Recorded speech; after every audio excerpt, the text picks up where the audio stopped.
points.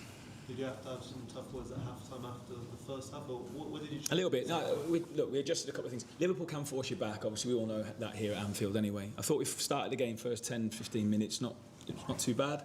Plan was fine. But then Liverpool began to force us back. They changed one or two bits. They got a lot of numbers high, so it was hard for us then to get out. Transition moments were difficult. We gave it away too many times, and then weren't aggressive enough when we wanted to be in areas that we wanted to try and press. We adjusted Mateus Mane's position. I thought he was brilliant throughout the whole game. We adjusted his position inside, went with two strikers, wanted to be more aggressive in the second half, and I thought that it did work, for us. We found Mane a lot in between the lines. He was able to turn and drive. We were more aggressive with our pressing.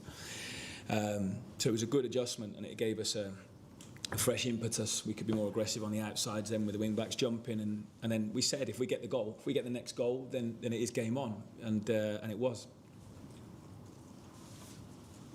Gave Mateus Mane first start, and we saw you push him over towards the front at the end. Can you give an assessment of how you thought he did? I thought he was excellent. He deserved that round of applause there. I thought his energy was brilliant, his running was brilliant, but he was brave. He took the ball. He was a real shining light in what was obviously a difficult period for the club at the moment. He took risks. He had shots.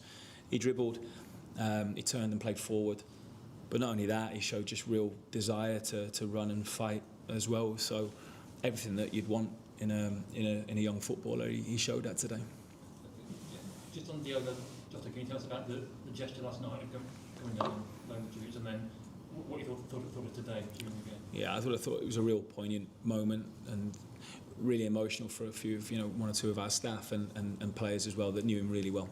But I thought it was right and really good that we did that last night, paid our respects, and it was a really nice but emotional moment.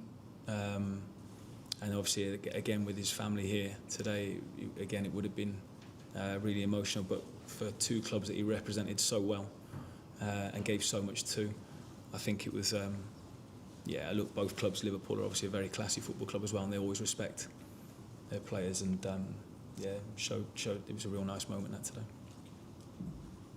Yeah. Can I just sort of pick up on that in terms of was it a difficult game to play in terms of the atmosphere? The atmosphere was flat, and you always felt like there was something more at stake than possibly, but I also think the way maybe we were set up as well slowed Liverpool down a little bit. So maybe then it, because there was not, they had territory but not loads of goalmouth stuff going on. You think that when the second goal went in, it was kind of normal Anfield again, wasn't it? And then you could feel that, and you were hoping then, right, hope we're not in this washing machine now that people can get in when Anfield is really going. We managed to sort of settle and reorganise again. So I'll maybe give our lads a little bit of credit for that we were able to just slow it down, and Liverpool weren't able to maybe get some of the action going that they can do here. Well, sorry, could you feel even before the game? Yeah, you could before the game. Different sort of. Yeah, you could before the game. I think obviously there's that link between the two clubs because of Diogo and obviously his family being there as well. And I think you could feel that. I certainly could. I don't know whether the players could. I'm not sure if that was something then that they would have been really aware of. So I can't really speak for them, but I could feel it. Rob, just in terms of your decision to put Jørgen Strand Larsen on the bench, had he been distracted a bit by talking about his future? Was it purely tactical?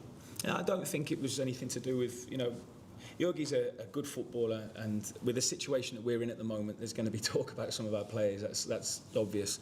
I don't think he's been affected by that at all. But we felt it was the right way to go about it to win this game today. We felt we needed a real outball, and Tolu can obviously be that real presence. And I thought he was, by the way. I thought he was. So we just felt that was the right way to go for this game.